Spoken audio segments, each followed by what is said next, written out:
SGB study point के माध्यम से आज मैं पार्ट 2 लेकर आया हूँ त्रिकोणमितीय फलन। बात करेंगे सबसे पहले हम जो हमने पार्ट फर्स्ट में पढ़ा था उसकी बात करें कि थोड़ा रिवीजन होने के बाद अगर उस चीज़ को हम आगे की तरफ लेके जाएं तो एक बढ़िया समझ में आता। तो देखो कल हमने समकोण त्रिभुज पर पाइथागोरस की बात की थी और उसके बाद हमने एक छोटा सा क्वेश्चन किया था कि किस तरह से हम भुजाएं निकाल सकते, तो करण निकालना सिखाया था। तो हमने ये बोला था कि त्रिकोणमितीय फलन जो हमारा टॉपिक है त्रिकोणमितीय फलन, इसके अंदर हमने समकोण त्रिभुज को पढ़ा था, पाइथागोरस प्रमेय की बात की थी या उस पर चर्चा की थी, भुजाओं की बातें की थी। अब उस समकोण त्रिभुज का ट्रिग्नोमेट्री के अंदर क्या योगदान है, तो मैंने आपको बताया था कि साइन एक वर्ड लिखा था और एक लिखा था कोस और एक लिखा था टेन। इसके आगे लगाया था थीटा थीटा और एक तरफ में एक एंगल बना देता हूं मैं जिसका नाम है समकोण त्रिभुज, नाम है ABC। ये 90 डिग्री का एंगल हो जाएगा, ये थीटा है और इधर हो जाएगा 90 माइनस थीटा। ये हमारा है लंब, आधार और कर्ण। कल इन पर हमने विशेष चर्चा कर ली थी। अब हम बात करते हैं कि इस समकोण त्रिभुज का ट्रिग्नोमेट्री यानी कि त्रिकोणमितीय फलन में किस तरह से योगदान है। तो sign theta, cos theta, tan theta और तीन और भी है, तीन और अब कौन कौन से लिख देते हैं, कोट थीटा, सेक थीटा और कोसेक थीटा। ये 6 पार्ट है, 1 2 3 4 5 6। अब देखो इनसे कुछ फॉर्मूले बनेंगे समकोण त्रिभुज से। Sine theta, cos theta, tan theta, cot theta, sec theta और कोसेक थीटा। इंपॉर्टेंट इन तीन को पढ़ेंगे तो इन तीनों के विपरीत जाते ही हमें ये तीनों के तीनों फॉर्मूले मिल जाएंगे। तो हम पहले इन तीन की बात करेंगे, साइन थीटा की, कोस थीटा की और टेन थीटा की। तो सबसे पहले अगर देखो हमारे पास थीटा ए है, थीटा ए। जब हम थीटा हमारे पास यहाँ पे हम या तो हम इस थीटा को ले जाएं या इस जगह हम ए भी लिख सकते हैं या थीटा भी लिख सकते हैं। तो थीटा के सापेक्ष हमें देखना होगा कि इस थीटा की जो सामने की भुजा होगी वो लंब होती है और इस समकोण यानी कि 90 डिग्री के सामने कर्ण होता है और जो बच गया वो आधार होता है। तो हमें एक छोटा सा एक पॉइंट याद रखना है, वो क्या है, इनके सूत्र बनाने के लिए देखो इसको शॉर्ट में मैं L लिख लूं यानी कि लंब, इसको A से रिप्रेजेंट कर दूं A, इसको कर दूं K से। वैसे तो इसका नाम होता है हाइपोटेन्यूज और इसका होता है परपेंडिकुलर और ये होता है बेस। तो मैं इसको आधार को A मान रहा हूं, लंब को L से रिप्रेजेंट करूंगा, कर्ण को K से। तो यानी कि एक फॉर्मूला आता है, छोटा सा आपको वर्ड याद रखना, लाल बटा कक्का, लाल बटा कक्का। इस लाल बटा कक्का से हम बनाएंगे साइन, कोस और टेन, यानी कि ऊपर वाले तीन, ये साइन S, C से दर्शाएगा कोट, T से दर्शाएगा टेन।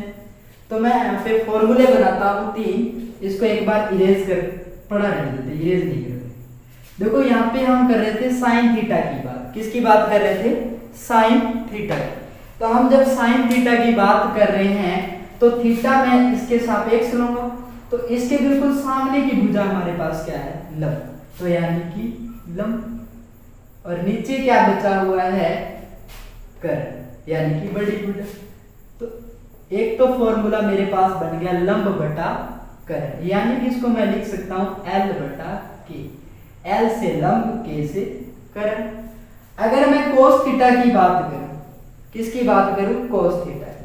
जब मैं कोस थीटा की बात करता हूं तो आधार बटा कर्ण, किसको लूंगा मैं, आधार बटा कर्ण, आधार बटा कर्ण। आधार को किससे दर्शा रहा हूं मैं, ए से, तो मैं यहां लिख देता हूं ए। अगर मैं कर्ण को के से दर्शा रहा हूं तो मैं इसके नीचे लिख देता हूं के। तो ए बटा के यानी कि आधार बटा कर्ण। अगर मैं tan थीटा की बात करता हूं तो यहाँ पे मेरे पास साइन हो गया, कोस हो गया, अब क्या हो जाएगा tan थीटा। tan थीटा के लिए मैं ले लूंगा लंब बटा आधार। तो यानी कि tan थीटा का जो फॉर्मूला होगा वो लंब बटा आधार हो जाएगा। क्या हो जाएगा, लंब बटा आधार। इसको लिख देता हूं L बटा A से। तो 3 फॉर्मूले मैंने इससे बना लिए हैं। जब मैं इसे 3 फॉर्मूले बनाए हैं तो अब हमें आगे के जो 3 फॉर्मूले हैं वो हमें ये ध्यान रखना है कि कोट वो tan का उल्टा होता है, सेक है वो कोसेक का उल्टा होता है, और जो मेरे पास साइन है वो उल्टा होता है कोसेक का। किसका उल्टा होता है, कोसेक का। तो मैं कोट थीटा का जब फॉर्मूला बनाऊंगा तो इसको पलट दूंगा, ए को ऊपर ले जाऊंगा, एल को नीचे ले आऊंगा। अगर मैं यहां बता दूं, यहां लिख देता हूं कोट सेक और कोसेक, तो आधार बटा लंब होगा। क्या होगा, आधार बटा लंब। तो यानी आधार को ऊपर ले जाऊं, लंब को नीचे ले आता हूं, तो मेरे पास बन जाता है आधार बटा लंब, यानी कि ए बटा एल। इसका मतलब हुआ कि tan किसका उल्टा है, कोट का, या tan को कोट में बदल सकते हैं, कोट को tan में बदल सकते हैं। इसी तरीके से मैं सेक थीटा की बात कर रहा हूं तो सेक थीटा है वो कोस थीटा के बाद में आएगा। तो अगर मैं कोस थीटा को आधार बटा कर्ण लिख रहा हूं तो मैं इसको ये भी लिख सकता हूं कि कर्ण बटा आधार, यानी कि कर्ण और आधार, तो कर्ण बटा आधार। आई बात समझ में, कर्ण बटा आधार यानी कि के बटा ए।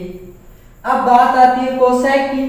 अब जब साइन की बात करें, साइन होता है लंब बटा कर्ण, और मैंने कहा कि कोसेक है वो साइन के साथ है, तो यानी कि जो साइन का फॉर्मूला है अगर मैं उसको उल्टा कर देता हूं तो मेरे पास किसके फॉर्मूले बन जाते हैं, कोसेक थीटा। तो साइन थीटा का जो मेरे पास फॉर्मूला है वो लंब बटा कर्ण। तो अगर मैं इसको कोस थीटा के अंदर लिखना चाहूं तो मैं इसको लिख सकता हूं कर्ण बटा लंब। क्या लिख सकता हूं, कर्ण बटा लंब, यानी के बटा एल। अब देखो, जब मैं इसको इस तरह से इनके फॉर्मूले लिख सकता हूं, फॉर्मूले लिखने के बाद अब हमें देखना होगा कि इस त्रिभुज से इन फॉर्मूलों पर क्या असर होगा या इन फॉर्मूलों को कैसे यूज किया जाएगा। तो मैं एक छोटा सा प्रश्न लेता हूं, उस प्रश्न के माध्यम से आपके बीच में चर्चा करता हूं। पहले मैं इनके एक तरफ फॉर्मूले लिख देता हूं, साफ साफ लिख देता हूं जिससे आपको लिखने में आसानी हो सके। तो जो विद्यार्थी नोट करना चाहते हैं तो मैं एक तरफ लिख दूंगा और वो विद्यार्थी उसको नोट अपनी एक कॉपी में कर सकते हैं। तो ध्यान देना, मैं इन फॉर्मूलों को दोबारा एक तरफ लिख देता हूं जिससे आपको लिखने में आसानी रहे और समझ भी अच्छे तरीके से आए।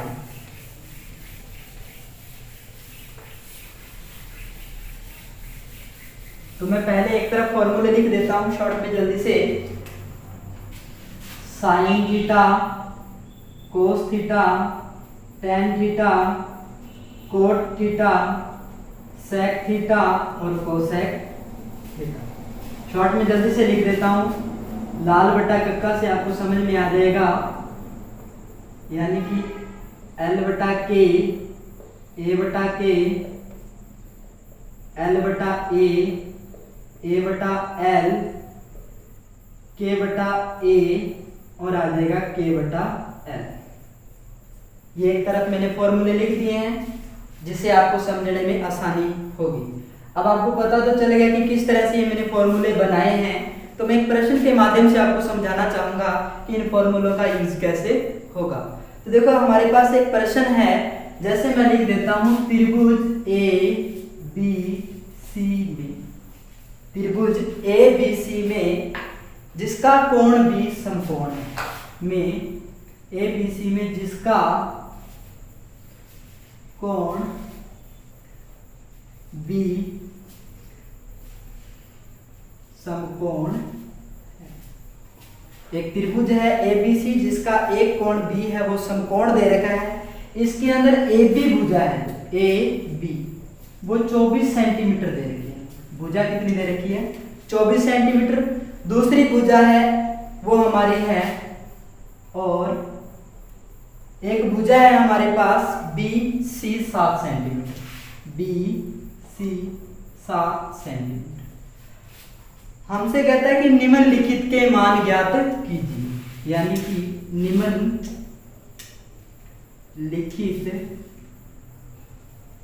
के मान ज्ञात करें। वो मान दे दिए। सबसे पहले वो कह रहा है कि sine theta, cos theta, tan theta, cot theta, sec theta और कोसेक थीटा, यानी कि ये 6 के 6 दे दिए। अब देखो फॉर्मूले हमारे पास हैं, हमें देखना है कि सबसे पहले त्रिभुज कैसा है। तो त्रिभुज है, उसके अंदर उसने हमें एक प्रश्न के अंदर चीज बता दी है कि वो बी कोण कैसा बनेगा, समकोण। समकोण नाम आते ही हमारे दिमाग में एक बात आती है कि ये एक पाइथागोरस प्रमेय का यूज होगा इसके अंदर, और जिसका एक कोण समकोण होता है, समकोण त्रिभुज कहते हैं। तो पहले हम एक डायग्राम बनाते हैं इसका, त्रिभुज का क्या बनाते हैं? डायग्राम बनाते हैं। तो मैं डायग्राम बना लेता हूं यहाँ पे।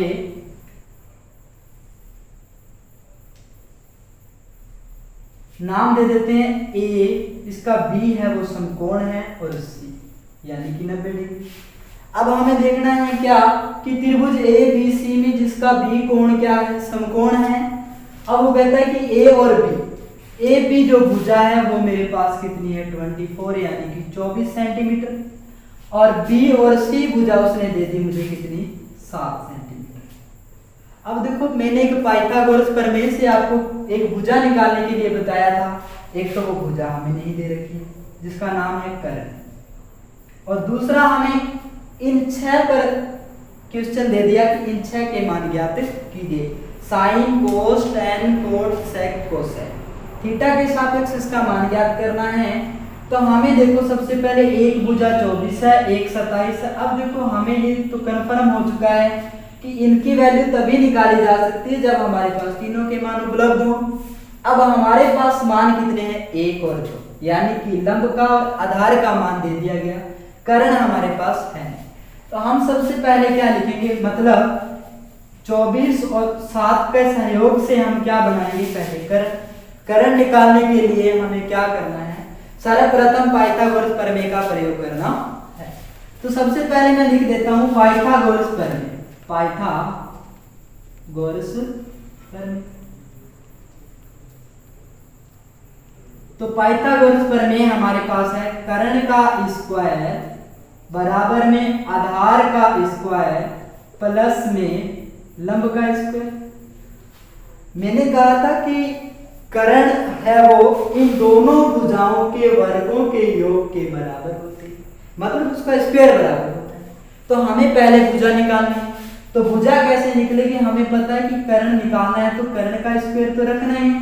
24 यानी लंब कितना है हमारे पास? आधार है 7 का स्क्वायर प्लस में 24 का स्क्वायर। अब कर्ण का स्क्वायर निकालेंगे तो कर्ण का स्क्वायर बराबर होता है 7 का स्क्वायर 49,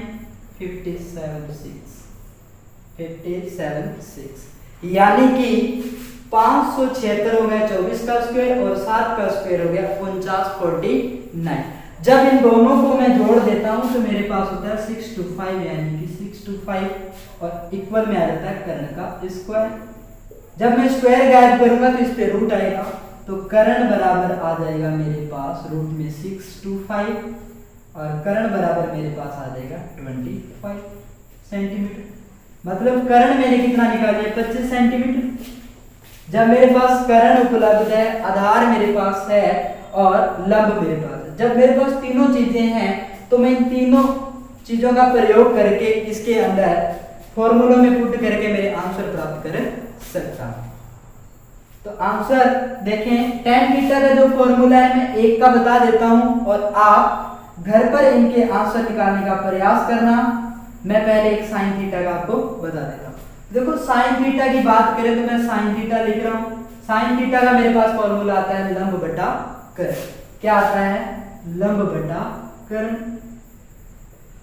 तो आप देखें कि साइन थीटा का मान बताना है, तो साइन थीटा बराबर मेरे पास लंब का मान कितना है मेरे पास 24, कितना है 24, और कर्ण मैंने कितना निकाला 25, तो ये 25, तो मैंने पहली वैल्यू का मान निकाल लिया कि साइन थीटा का मान होता है 24/25, यानी कि पता कैसे चला कि कर्ण को निकाला, क्योंकि हमारे सूत्र में पहले क्या दे रखा है कर्ण।